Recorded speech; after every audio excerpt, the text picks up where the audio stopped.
Alright guys, I'm going to show you a little bit about hook training right quick.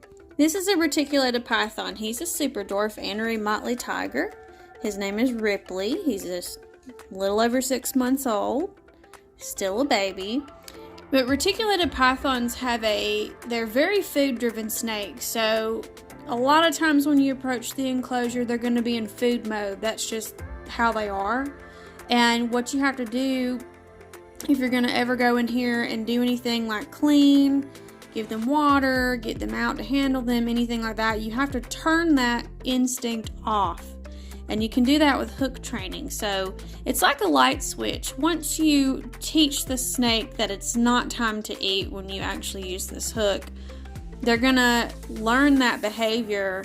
They're going to learn that pattern and understand that it's not time to eat, and then you won't have any issues with them mistaking your hand for food and accidentally lunging towards you or anything like that. So as you can see, he's very interested in what I'm doing. He knows something's up. I'm about to come in here because I need to spot clean, and then I'm going to also get him out and handle him. But their natural tendency is to think that you're going to feed them. That's just how they are. It doesn't mean anything bad. It's just how they are. A lot of boa constrictors are like that too. So all you're going to be doing with this metal hook here, it's just a little tool you use. You're just going to be turning this food response off. So I'm going to show you.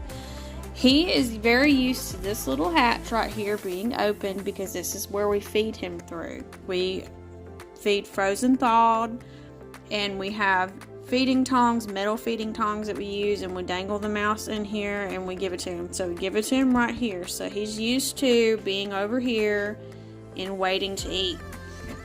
I want you to pay attention to his behavior when I slide open the top, because they can hear that. So you can see he still thinks something's up. So what we're going to do is we're going to take this and we're just going to touch him on the head like that. And see what we're doing? We're showing him that there's nothing to eat, okay? We're showing him that there's no food. This metal hook doesn't register any heat. So, if you put a frozen thawed mouse in here that's been heated up, because a lot of times people thaw them with hot water, they sense that heat from that mouse, and that triggers the food response.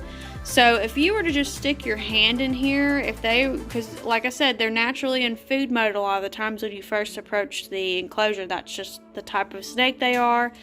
They're hungry all the time. They just have a really good food response.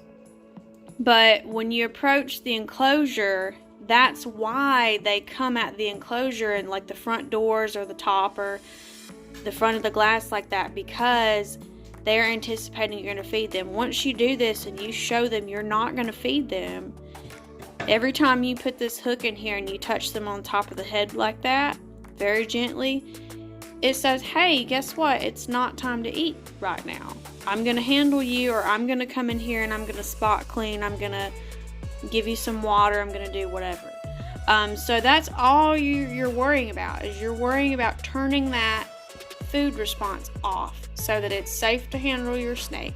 Because it's not that if you had an accidental bite from any snake like that that's in food mode, it's not that they're out to get you personally. It's that they've mistaken your hand for food because you weren't paying attention to their body language and you were not doing what you were supposed to do in order to let them know that it's not time to eat. Because some snakes are a little bit different, like ball pythons, for example. A lot of times you can just reach in there and grab them. They are not food driven snakes. But with a snake like this, you have to establish that it's not food time for him. But once you do that, they're literally like puppy dog tame. You can take them out, you can handle them, all that stuff. So here he's kind of coming back because he knows that nothing's kind of happened. He's looking around. So before I put my hand in here again, I'm going to do this one more time because I'm just going to remind him that it's not time to eat. Okay, so now I'm going to show you. You can reach around from the back behind their head, once you've established that it's not time to eat, and you can pick them up. So now he's perfectly fine. He's perfectly fine, you guys. So now I've taken him out. I have turned off the food response, and now it's time for Ripley to play. Isn't that fun? No snake is a bad snake. Now stay away from venomous ones. You know, if you don't know what you're doing, you don't want to get bit by one of those. But any snake that ever bites you is acting out of self-defense, or they are acting out of the food response. So those are the two reasons why they are being defensive or they are hungry.